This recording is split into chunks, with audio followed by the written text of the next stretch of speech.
Good morning, welcome back to my channel, welcome back to Purba Saha vlogs.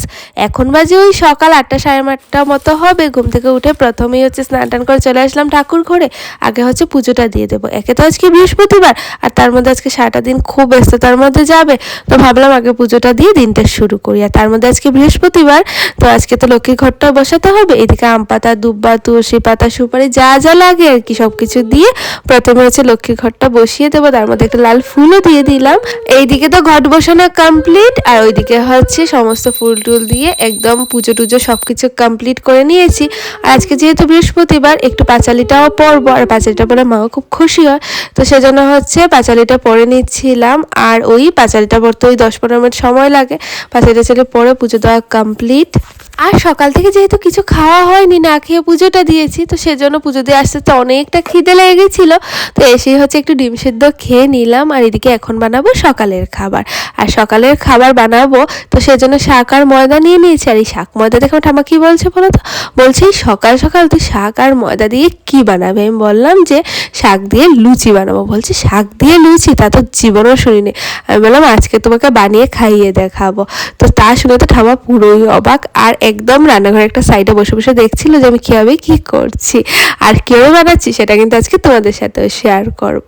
আর এই লুচিটা না আমার আর মার সব থেকে বেশি ভালো লাগে। ঠাম্মা কখনো খায়নি, তো সেজন্য ঠাম্মা বুঝতে পারছেন যে কেমন লাগবে। তবে ঠাম্মার কিন্তু খেয়ে বেশ ভালোই লেগেছিল, আর একটু অন্যরকম টেস্ট ছিল। ঠাম্মার খুব ভালো লেগেছিল খেয়ে। আচ্ছা, সে যাই হোক, এখন তোমাদেরকে বলছি যে এটা কীভাবে বানালাম। প্রথমে পালং শাকটাকে বেছে কেটে নিয়ে নিতে হবে, তারপর ভালো করে ধুয়ে নিতে হবে, কারণ পালং শাকে কিন্তু অনেক বালি থাকে। পালং শাক কেন, সব শাকেই থাকে। তো একদম ভালো করে ধুয়ে নিয়ে শাকের যে লম্বা লম্বা ডাটাগুলো আছে, এগুলাকে বেশ একটু জায়গা কেটে ফেলে দিতে হবে, না হলে কিন্তু ভালোভাবে পেস্ট হবে না। তো মিক্সারে তো ভালো করে পেস্ট করে নিচ্ছি এইদিকে। আর ওইদিকে কিন্তু নিয়ে নিয়েছি ময়দা নিয়ে তার মধ্যে লবণ আর সাদা তেল দিয়ে ভালো করে ময়াম দিয়ে দিয়েছি। আর তারপর দুটো বাটিতে একদম সমান সমান মাপের একদম আলাদা করে নিয়েছি। তবে সমান হয়নি, একটু তো 19-20 হয়েই থাকে, আমারও সেটা হয়েছে।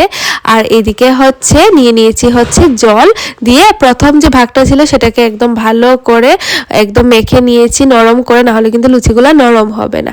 তো এইদিকে তো এটা মেখে একটা প্লেটে তুলে একটু সময়ের জন্য রেস্টে রেখে দিলাম। আর বাকি যে ভাগটা ছিল সেটা নিয়ে তার মধ্যে পালং শাকের পেস্টটা দিয়ে দেব, দিয়ে ভালো করে মেখে নেব। তবে একসাথে কিন্তু পুরোটা দেবে না, অল্প অল্প করে দিয়ে মাখবে, না হলে কিন্তু বেশি হয়ে যাবে। এটাও কিন্তু আগেরটার মতো একদম নরম করে মেখে নিয়েছি। আর তারপরে কিন্তু দুটোকেই আমি প্রায় 10-15 মিনিটের জন্য একটু রেস্টে রেখে দিলাম, তাহলে কিন্তু লুচিগুলো খুব নরম হয়।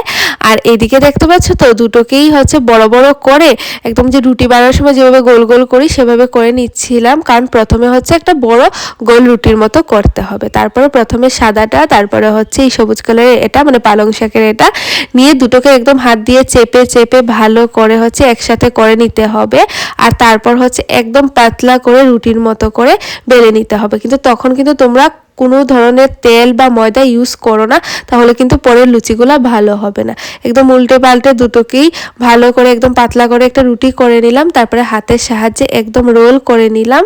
আর যে সাইডের যে অংশটা আছে এটা হাতে একটু চাপা দিয়ে একদম এটার সাথে ফিক্সড করে দিতে পারো। তারপরে এখন চাকু দিয়ে একদম ছোট ছোট করে লিচি করে নিলাম, যেভাবে আমরা ওই লিচি করে থাকি। আর ওপর থেকে একটু চাপা দিয়ে দিলেই গোল গোল কিন্তু লিচি একদম রেডি। দেখতে পাচ্ছ তো লিচিগুলো কি সুন্দর হয়েছে, কালারফুল। এগুলা কিন্তু লুচি বানালেও সেই রকমই কালারফুল হবে, আমার তো খুব ভালো লাগছে। আর এইদিকে তোমাদেরকে আমার যেটা বলার আছে সেটা আগে যেভাবে দুটো লিচিকে একসাথে নিয়ে হাতের সাহায্যে চেপে চেপে তারপরে একদম গোল করে রুটির মতন করে নিয়েছি, সেই রকমই করে নিতে হবে। তবে রোল করার সময় একটা জিনিস মাথায় রাখতে হবে, তোমাদেরকে আমি সেটাই দেখাচ্ছি। প্রথম যে রোলের যে উপরের রুটিটা নিয়েছিলাম কিন্তু সাদা কালার, এখন এটা নিয়েছি কিন্তু সবুজ কালার।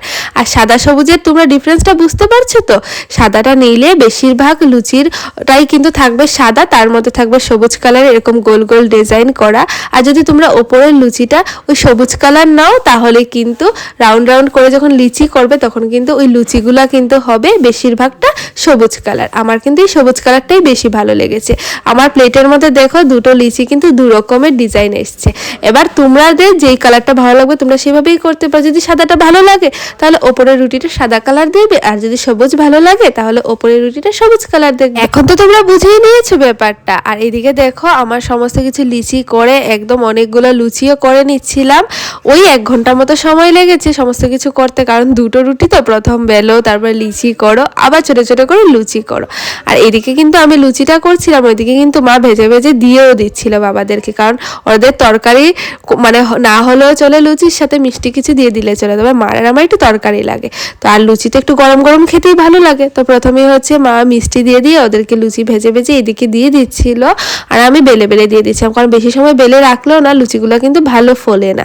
তো এখানে মোটামুটি অনেকগুলোই লুচি করে নিয়েছি, আর সত্যি বলতে কালারফুল লুচিগুলো করতেও আমার বেশ ভালো লাগছিল, কারণ যে যাই বলো না কেন খাবারটা আগে দেখতে সুন্দর হতে হবে, তারপরে তো হচ্ছে এটা স্বাদ, তাই না? এখানে মোটামুটি সমস্ত লুচি বানানো কমপ্লিট, শুধু 4-5টাই গোলা রয়ে গেছে, এগুলা দিয়ে বানিয়ে নেব। আর এখন কিন্তু হচ্ছে আরও কিছু ভেজে নেব, কারণ বাবারাকে তো আরও দিতে হবে সেজন্য। তবে আমরা যখন খাবো তখন কিন্তু আমরা আবার গরম গরম ভেজে খাবো, কারণ ঠান্ডা ঠান্ডা লুচি খেতে আমার তো একদম ভালো লাগে না। আর লুচিগুলো না বেশ ফুলে ফুলে উঠছিল, খুব ভালো লাগছে লুচিগুলো ভাজতে। তবে তোমাদেরকে তো আগেই বললাম যে আজকের দিনটা খুব ব্যস্ততার মধ্যে যাবে, কারণ হচ্ছে আজকে আমার ছোট মামারা যাচ্ছে হচ্ছে মহাকুম্ভতে, আর যেহেতু ট্রেনে যাচ্ছে তো সেজন্য তো ধর্মনগর স্টেশন হয়েই যাবে, তো সেজন্য ওদের জন্য কিছু খাবার দাবার দিতে হবে। আর আমার খুব ইচ্ছে ছিল লুচি টুচি দিয়ে দেবো, তবে মামা আগে থেকেই ফোন করে বলেছিল যে মার হাতের অনেক দিন থেকে খায় না যেগুলো, সেগুলো খেতে ইচ্ছে করছে, তো মা যাতে মার হাতে বানিয়ে দেয়, তো সেজন্য মাই সমস্ত কিছু বানাবে। আর তেমন কিছু না, ওই একটু ডাল ডিম যেগুলো বলেছে, রুটি, ওই সবই আর কি, কারণ ট্রেনে আর কী বা দিয়ে দেবে বলো। তার মধ্যে আজকে বৃহস্পতিবার মামাদের হচ্ছে নিরামিষ, চিকেন টিকেন করে দিলেও রাতে তো আর খাবে না, আর পরের দিন হয়তো থাকবেও না ট্রেনের মধ্যে, তো সেই জন্য হচ্ছে সিম্পল এগুলোই বানিয়ে দেবে। আর এদিকে দেখো কথা বলতে বলতে সমস্ত লুচি ভাজা কমপ্লিট, এখন লুচির সাথে হচ্ছে একটু তরকারি বানিয়ে নেব। আর ঝটপট করে না আমি এই তরকারিটাই সবসময় বানিয়ে থাকি, এটা রুটি লুচি সব কিছুর সাথেই খেতে ভালো লাগে, ভাতের সাথেও খারাপ লাগে না, তো আমার রুটি লুচির সাথেই বেশি খেতে ভালো লাগে। আর আমি তাড়াতাড়ি বানানোর আরেকটা কারণ, ওই মা সমস্ত কিছু বানাবে, তারপর দুপুরে রান্নাবান্না আছে, সেজন্যই হচ্ছে আমি তাড়াতাড়ি করে সকালে এই সমস্ত কিছু করে নিচ্ছি। আর অনেকটা খিদেও লেগে গেছে সত্যি বলতে, এটা বানাতে বানাতে অনেকটা সময় চলে গেল তো। আর এদিকে দেখো তরকারিটা বানানোর জন্য প্রথমে হচ্ছে সরিষার তেল দিয়ে দিলাম, তার মধ্যে 5 ফোড়ন, শুকনো লঙ্কা, তেজপাতা দিয়ে ভালোভাবে ভাজা ভাজা হয়ে গেলে তার মধ্যে সিদ্ধ করে রাখা ফুলকপি আলু দিয়ে দিলাম হচ্ছে ওই রেগুলার যে মশলাগুলো দিয়ে থাকি, হলুদ, লবণ, কাশ্মীরি লঙ্কার গুঁড়ো, আর তার মধ্যে একটু ঘরে ভেজে রাখা যে জিরের গুঁড়ো, সেটা দিয়ে ফেলে ভালোভাবে এটা কষে গেলে তার মধ্যে হচ্ছে দিয়ে দিলাম হচ্ছে একটু মটরশুঁটি, কাঁচা লঙ্কা দিয়ে ভালোভাবে ভেজে ভেজে তার মধ্যে জল দিয়ে একটু সময় ঢেকে রেখে দিলাম। আর জলটা কিন্তু গরম জল দিয়ে দিয়েছি, কারণ আগে থেকে সেদ্ধ করা ছিল, আর গরম জল দিয়ে তরকারিটা অনেকটা তাড়াতাড়ি হয়ে যায়, তো গরম জলটা দিয়ে দিলাম। তারপরে ওই 5-10 মিনিটের মতো একটু ঢেকে রেখে দিলাম, আর নামানোর আগে অনেকটা পরিমাণে ধনিয়া পাতা দিয়ে নামিয়ে নিলাম। এদিকে এখন আমার জন্য আর মার জন্য দুটো প্লেট বেড়ে নেব, তো প্রথম হচ্ছে আমার জন্য প্লেটটা বেড়ে নিচ্ছিলাম, একটু তরকারি নিয়ে নিলাম 1 বাটি, আর একটা একটা করে 4-5টা লুচি নিয়ে নিলাম। জানি না 4-5টা খেতে পারবো কিনা, তবে নিয়ে নিয়েছি কারণ অনেকটা খিদে লেগেছে। আর এইদিকে আমার একটা বোন আছে পাশের বাড়িতে, ওই বোনকেও দেব, তো সেজন্য বোনের জন্য একটা প্লেট সাজিয়ে ওকেও দিয়ে দিলাম। আর এদিকে এখন বসে পড়েছি খেতে, আর সত্যি বলতে অনেকটা খিদেও লেগেছিল, আর প্রায় দেখতে পাচ্ছ তো রোদ উঠে গেছে, প্রায় এখন ওই 11টা মতো বাজে, আর খেতেও বসে গেছি, আর ওটা খিদেও লেগেছে, আর খেতেও সত্যি বলতে আমার খুবই টেস্টি লেগেছে। আর খাওয়া দাওয়া কমপ্লিট করে নিয়েছি, খাওয়া দাওয়া সমস্ত কিছুই তো কমপ্লিট, তারপরে আমার কিছু এডিটিংয়ের কাজ ছিল, তাছাড়া আর অনেক কিছু কাজ ছিল, তো সমস্ত কিছু কমপ্লিট করতে করতে এখন প্রায় বিকেল, আর তার মধ্যে কোনো কিছুই হচ্ছে রেকর্ডিং করা আর হয়নি। আর এখন প্রায় বিকেল 4:30টার মতো বাজে, এখন হচ্ছে সমস্ত কিছু হচ্ছে টিফিন বক্সে নিয়ে নিয়েছি। আর কেন নিয়ে নিয়েছি সেটা তো তোমাদের সাথে আগেই শেয়ার করলাম, মামাদেরকে দেওয়ার জন্য। তো আমার সব কিছু হচ্ছে রান্নাবান্না করে আগে থেকে ঠান্ডা করে রেখে দিয়েছিল, কারণ হচ্ছে ওয়ান টাইম বক্সগুলোর মতো করে দেবো তো সেজন্য। আর দেখো বক্স যে কত কাজে, সেই বক্সগুলো দিয়ে আমরা বিরিয়ানি হেন তেন ওই রেস্টুরেন্ট থেকে আনিয়ে রাখি, আর এগুলোই মা যত্ন করে রাখে, আর এগুলো দিয়েই দেখো এখন আজকের কাজটা চলে যাচ্ছে।